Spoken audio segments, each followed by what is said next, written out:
Vous écoutez Bretagne 5, on est un petit peu en retard, il est 8h18. Bretagne 5, l'invité de la matinale. Et je le disais, on va être sérieux, l'invité de la matinale ce matin est Antoine Ravard, premier secrétaire du Parti Socialiste des Côtes-d'Armor. Il est venu en direct avec nous au micro de Bretagne 5 matin, je l'en remercie, bonjour. Bonjour Stéphane, bonjour à tout le monde. Voilà, alors on va essayer de reprendre notre sérieux après la chronique de Christophe Hamon pour parler politique. Et il y a beaucoup de choses à dire, on va parler des européennes en particulier, avec le bureau national du PS qui a décidé finalement sur le principe d'une liste autonome pour ce scrutin de juin 2024.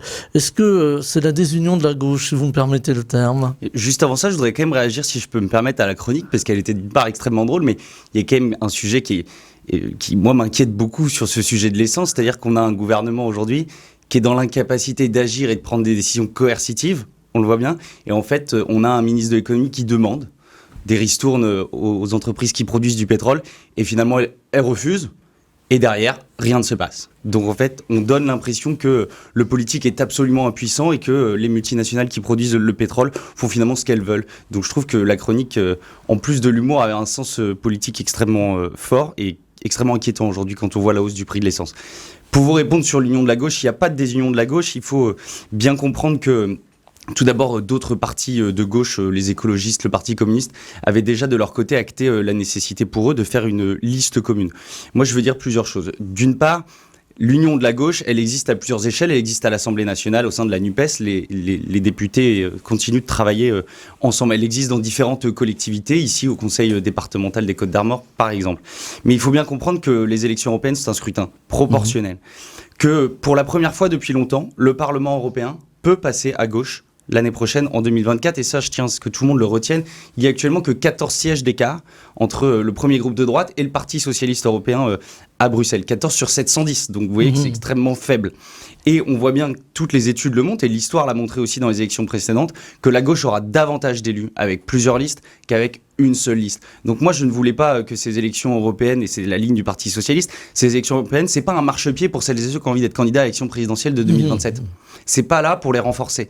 Les élections européennes, elles sont faites pour faire basculer l'Europe d'un système libéral qui lui aussi est incapable d'aider par exemple les Françaises et les Français sur le prix de l'essence vers une Europe socialiste, écologique qui s'occupe des problèmes quotidiens des Françaises et des Français. Et ici, il y en a plein. Il y a le prix de l'essence, il y a le prix de l'alimentation, il y a la capacité à partir en vacances. Cet été encore, un enfant sur deux en France n'a pas pu partir en vacances du fait de la hausse des prix. Alors justement, vous m'avez devancé Antoine Ravard, mais la parole est libre évidemment au micro de Bretagne 5 matin.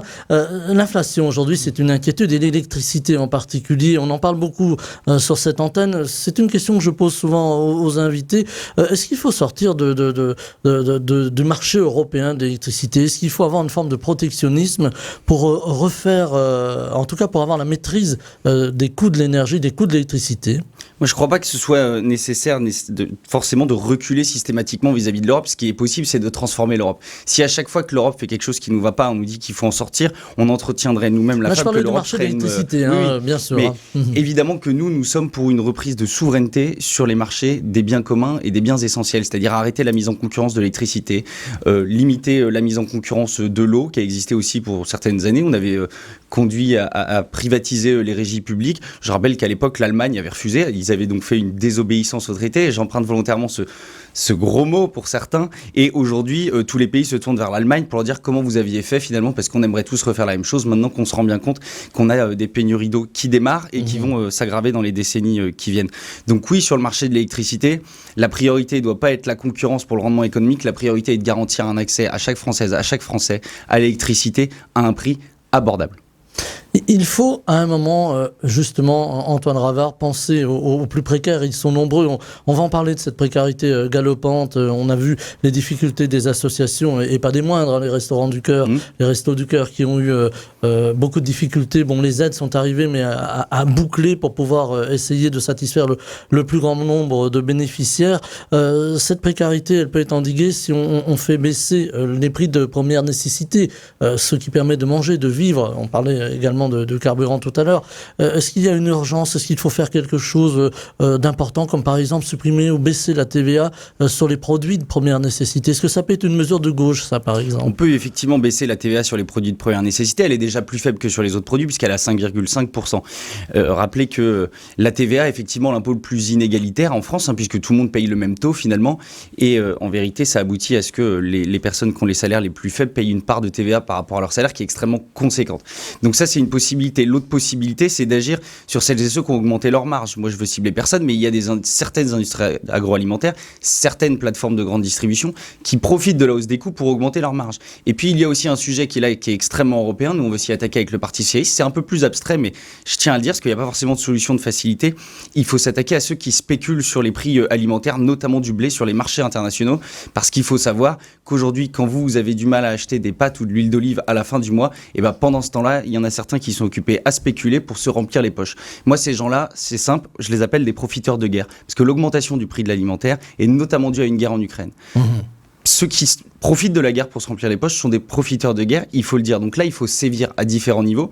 Et puis, il y a aussi un combat à mener qui est d'abord à l'échelle française, mais on l'étendra à l'échelle européenne, qui est celui de l'augmentation des salaires. Parce que quand les prix augmentent, il faut que les salaires suivent. Le gouvernement nous dit que l'année dernière, les salaires ont augmenté en moyenne de 3,5%. C'est vrai, mais l'inflation était de plus de 6%. Et ça, je le dis bien, c'est une inflation moyenne. L'inflation sur les biens de première nécessité était en réalité de 15% à peu près, et jusqu'à 40% sur certains prix alimentaires. Donc la réalité, c'est qu'aujourd'hui, dans les études d'opinion que l'on a, et on en croise des gens tous les jours, 40% des Français déclarent désormais sauter régulièrement des repas. Dans la 5e puissance économique du monde, 4 Français sur 10 sautent des repas, faute de revenus. Beaucoup de Français déclarent, selon une étude récente, effectivement, que les Français, pour la plupart, pour quelques-uns en tout cas d'entre eux, ne mangent qu'un seul repas par jour. Et c'est vrai que c'est choquant. Et un étudiant sur deux. Et un étudiant sur deux également. Il y a aussi le problème du logement. C'est un problème récurrent. On en parle là aussi très souvent sur cette antenne. On a le problème en Bretagne. Ça a beaucoup fait couler d'encre ces temps derniers. Les Bretons n'arrivent plus à se loger. Alors plus largement les Français, mais il y a des régions en tension, la Bretagne en fait partie. Là aussi, il faut avoir des mesures coercitives, plus volontaristes. En gros, il faut faire un petit peu le gendarme. Oui, certainement, puisque là aussi, on touche à un bien de première nécessité. La capacité à se loger, c'est évidemment un bien primaire pour tous les Françaises, tous les Français, et finalement tout le monde à travers l'Europe notamment, puisqu'on va traiter la question aussi européenne. Il faut favoriser la création de logements sociaux, sévir plus massivement contre les communes. Je rappelle qu'il y a une loi qui oblige chaque commune à avoir un taux de logement social. Beaucoup ne le respectent pas. Il faut, en ce qui concerne la Bretagne, et notamment, je parle des communes littorales, limiter la capacité à certaines à avoir des maisons secondaires qui sont mises en location saisonnière, temporaire. Vous voyez très bien de quelle plateforme américaine je voudrais parler. On peut dire notamment, Airbnb. On peut parler d'Airbnb, évidemment. Il faut sévir massivement sur ce sujet-là. Pour ce qui est des autres territoires, et je parle notamment au centre-Bretagne, il faut favoriser l'accès à la première propriété, notamment, puisque moi je pense beaucoup aux jeunes Bretons et Bretonnes qui, à cause de l'augmentation de la vie touristique en Bretagne, qui peut être une bonne chose par ailleurs, ne peuvent plus se loger à côté de là où ils ont grandi, ce qui est absolument pas normal. Ils sont obligés d'aller dans des régions plus reculées ou éloignées de la Bretagne. Donc il faut favoriser l'accès à la première propriété pour ces jeunes-là, notamment lorsqu'ils sont en premier emploi, lorsqu'ils créent une première entreprise d'artisanat dans nos territoires. Et puis, il faut aussi favoriser la rénovation énergétique parce que dans le coût du logement, il y a aussi le coût des dépenses énergétiques que beaucoup de nos concitoyens et concitoyennes payent. On avait vu l'année dernière des cas extrêmement parlants de gens qui avaient des logements sociaux, donc on considérait qu'ils pouvaient être suffisamment aidés, mais en réalité, les logements sociaux étaient tellement isolés qu'ils payaient plus d'électricité et de chauffage que de loyer. On voit bien l'aberration totale. Donc le logement est sans doute l'un des chantiers principal en France à court terme et à moyen terme avec l'alimentation dont on vient de parler. Et moi, je veux le redire sur l'alimentation. Le Parti socialiste souhaite faire de l'accès à l'alimentation et de l'éradication de la faim, finalement, en Europe, la grande cause de ce mandat européen. Moi, c'est ce que je souhaite porter. Alors on en parle aussi beaucoup, c'est un sujet qui revient dans l'actualité, Antoine Ravard, les réfugiés qui arrivent en grand nombre à Lampedusa en Italie. Que doit-on faire? Parce que là on a la question, aujourd'hui on ne sait pas si on peut les accueillir, si on peut les répartir, s'il faut les renvoyer chez eux. Je suis un brin provoquant, vous l'aurez compris. Qu'est-ce qu'il faut faire en urgence? Que fait-on de ces réfugiés qui arrivent? Je crois déjà qu'il faut essayer d'apaiser le débat. De quoi parle-t-on à Lampedusa? On parle d'environ 10 000 personnes. 10 000 personnes, pour donner une idée à chacune et à chacun de celles et ceux qui nous écoutent, si on les répartissait en Europe au prorata, vous savez, de la population de chaque pays, ça ferait à peu près 800 pour la France. Voilà, ça reste Est-ce très que marginal. l'on considère, moi je veux poser la question, ces fameux militants d'extrême droite qui considèrent que la France est un grand pays, une France forte, etc. On les entend à longueur de temps nous donner des formules vides de sens. Est-ce qu'un grand pays est véritablement incapable d'accueillir 800 personnes ? C'est la question. Deuxième chiffre que je voudrais donner, pour pas, même si c'est pas une bonne idée de se noyer, on parle de 10 000 personnes aujourd'hui à Lampedusa. Depuis 5 ans, il y a eu 30 000 morts dans la Méditerranée. Parce qu'on est incapable, qu'on ne contribue pas à sécuriser les routes migratoires pour ces personnes. Qu'est-ce qu'il faut faire maintenant ? Moi, je crois qu'il faut déjà changer profondément le système européen qui, aujourd'hui, met une grande pression sur les pays de première entrée. C'est-à-dire qu'aujourd'hui, les pays qui accueillent ces migrants qui viennent, pour beaucoup, dans des navires de fortune, ont à leur charge l'étude du dossier d'asile, ce qui empêche une répartition équitable sur le sol européen, capacité de chaque pays d'accueillir. Il faut apaiser le débat aussi, dans le débat public, parce que plus on tend le débat, moins on est capable d'avoir des solutions d'avenir. Il y a un enjeu politique, très clairement, le Rassemblement national le dit, il ne faut pas accueillir les migrants. On a entendu aussi Gérald Darmanin qui a dit pas un migrant sur le territoire français. Oui, mais alors ce que dit Darmanin, c'est une phrase extrêmement populiste, parce qu'il dit il n'y aura pas un des migrants de Lampedusa. Il laisse sous-entendre, pour flatter l'extrême droite, on sait bien que c'est son côté favori, que du coup il n'y aurait pas un migrant pendant ce temps-là qui arriverait sur le sol français. C'est faux, il y a des migrants qui arrivent d'ailleurs sur le sol français. Donc c'est extrêmement populiste de dire cela. Et puis moi je voudrais dire autre chose. On paye en France, ça avait commencé avec la Turquie, aujourd'hui c'est le cas avec la Tunisie, des pays qui sont frontaliers ou de l'autre côté de la Méditerranée, pour finalement bloquer des migrants qui viendraient du Sahel ou du Sahara à leurs frontières, de manière à ce qu'ils ne viennent pas chez nous. On paye vraiment la Tunisie actuellement pour cela. La réalité, c'est que ces régimes, on ne peut pas leur faire confiance, ce sont des régimes autoritaires. Et dès qu'ils n'obtiennent pas ce qu'ils veulent en échange, qu'est-ce qu'ils font ? Ils favorisent les départs massifs, de manière à mettre une pression migratoire sur le sud de l'Union européenne, en considérant que ça va déliter la cohésion nationale et la cohésion européenne. Ce qui est partiellement le cas, mais moi, je veux m'opposer extrêmement fermement au Rassemblement national, qui fait en fait campagne sur la misère humaine. Je veux le redire, à Lampedusa, aujourd'hui, on a des femmes et des enfants qui meurent. On a eu un témoignage la semaine dernière d'une femme qui, le long de son parcours migratoire, excusez-moi pour les mots crus à 8h30, mais elle explique qu'entre la Mauritanie et la Tunisie, elle a été volée 8 fois. C'est ça la réalité des vies de ces migrants. Moi, je crois que dans ces zones-là, les gens connaissent la guerre, la famine, les pénuries d'eau. Je crois qu'on ne part pas volontairement au péril de sa vie en utilisant toutes ses économies, simplement parce que l'on croit que l'on serait mieux en France. On y va pour se sauver, tout simplement. Faut s'attaquer aussi aux passeurs qui... Évidemment. Voilà. Alors, favorise la traversée, mais moyennant quand même... Évidemment, il faut s'attaquer aux passeurs qui sont tout simplement des groupes mafieux qui, eux aussi, font du business, vraiment d'un point de vue... D'autres le font d'un point de vue politique, eux, c'est vraiment d'un point de vue pécunier, ils font du business sur la misère humaine. On a aussi un autre sujet, alors ça va très vite ce matin, Antoine Ravard, mais sujet de société, on en a beaucoup parlé, c'est le harcèlement scolaire et l'arrestation de cet élève dans sa classe, dans son lycée, ou dans son collège d'ailleurs. Est-ce que ça vous a choqué, cette arrestation ? Est-ce que vous vous dites, voilà, c'est un signe fort pour faire peur finalement, la peur du gendarme, la peur de l'autorité ? Oui, vous avez raison, ça fait peur. La question c'est, est-ce que la République doit faire peur à des enfants de 12 ans ? 14 ans, je 14 crois. ans, Voilà. mais non plus. Donc il y a deux sujets. Il y a le harcèlement scolaire. On peut se réjouir qu'enfin le ministre de l'Éducation nationale, à qui il ne reste plus grand-chose à faire d'ailleurs, puisque le président de la République a dit que l'éducation nationale était son domaine réservé. Donc on voit bien qu'il prend ce qui lui reste. Tant mieux, on a quelqu'un qui a envie de se saisir du problème du harcèlement scolaire. Ça, c'est une très bonne chose. On ne va pas le reprocher à Gabriel Attal. La méthode ne me paraît pas être la bonne. Pour moi, dans un collège, dans une école, même y compris dans un lycée, devant des enfants mineurs qui sont en train d'apprendre, de récupérer les savoirs de la République, on ne fait pas rentrer les forces de l'ordre pour emmener l'un de leurs camarades de classe, quand bien même ce jeune homme ou cette jeune femme serait un harceleur à ce moment-là. Il y avait eu des menaces de mort, hein. C'était ce qui a déclenché a priori cette arrestation. Oui, non, mais en fait, le sujet n'est pas sur ce jeune homme qui méritait certainement d'être arrêté pendant un temps, et puis après c'est pas à moi de juger de ce que décidera la justice. Le sujet, c'est les autres qui sont dans la classe, et on sait très bien qu'à 14 ans, voir quand même 5 policiers arriver dans une classe, ça peut susciter des traumatismes, et moi je ne crois pas que la République ait la charge de faire peur à ces jeunes enfants. On va terminer, il nous reste 3 minutes, 4 minutes, on a démarré un petit peu en retard, on va déborder forcément, c'est devenu presque une tradition dans cette matinale.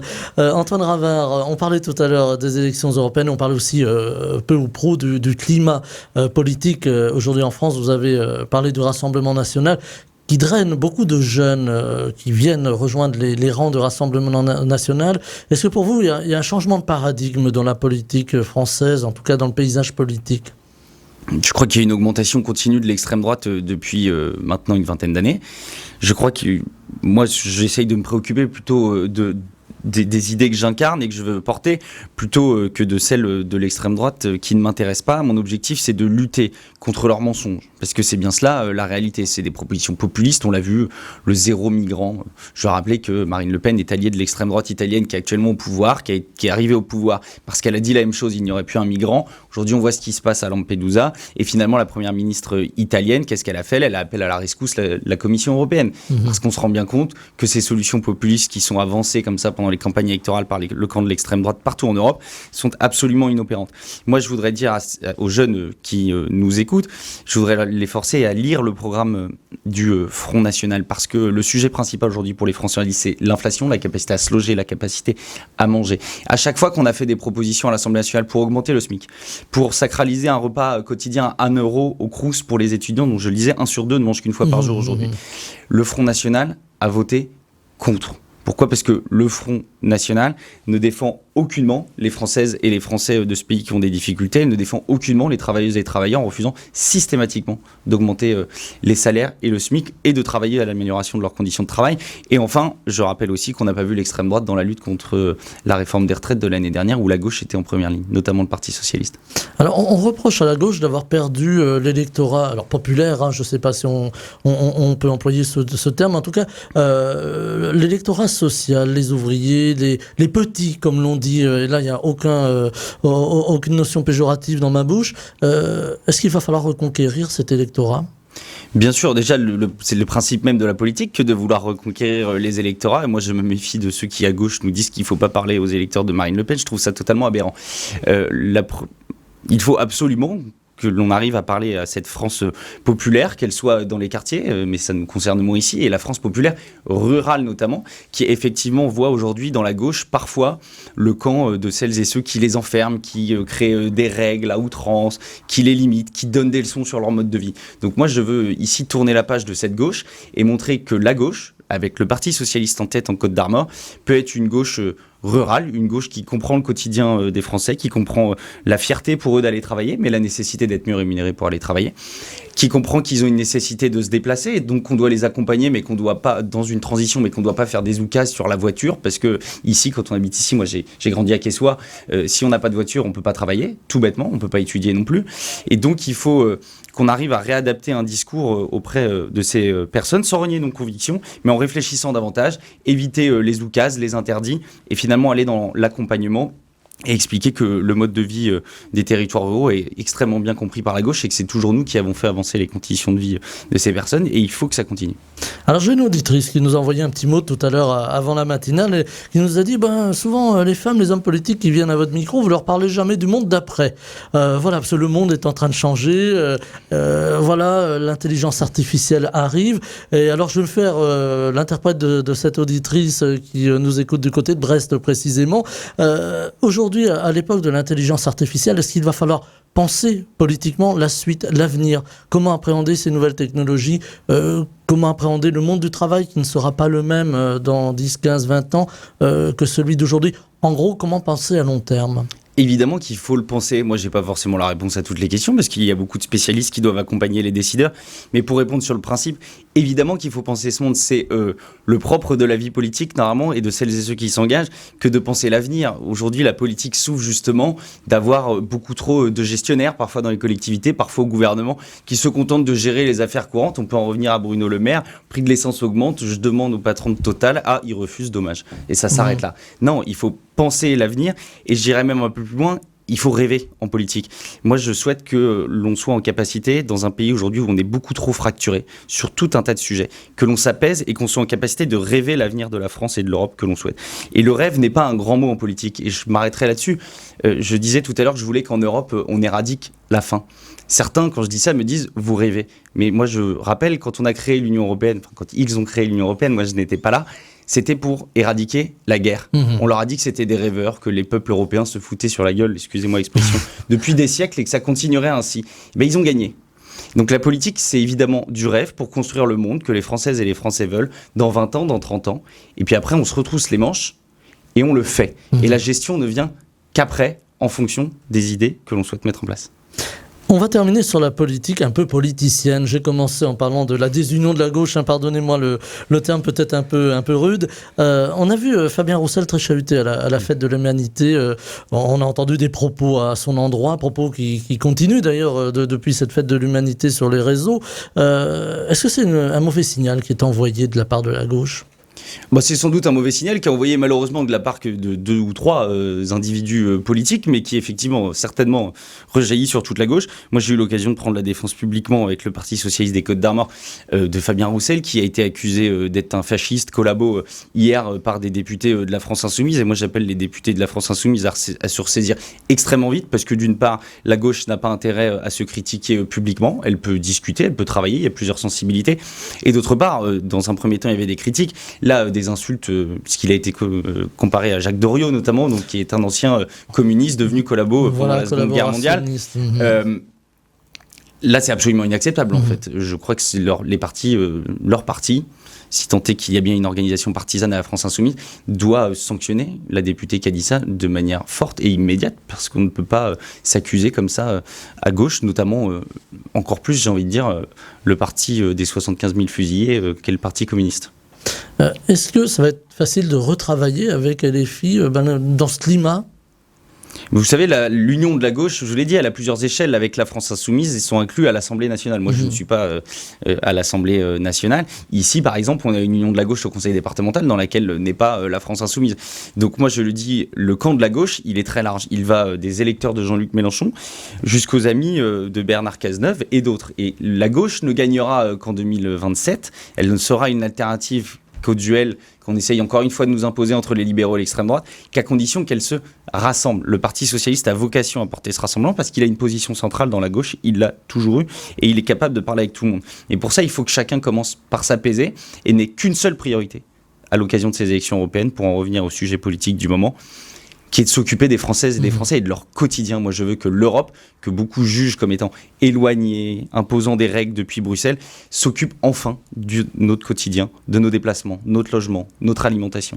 Qu'elle montre, qu'elle puisse aider sur les difficultés concrètes. Antoine Ravard était notre invité. Il est premier secrétaire du Parti socialiste des Côtes-d'Armor. Merci infiniment d'être venu en direct ce vendredi matin au micro de la matinale. Je vous souhaite une très belle journée. Pareillement. Bretagne 5 matin, Stéphane Hamon.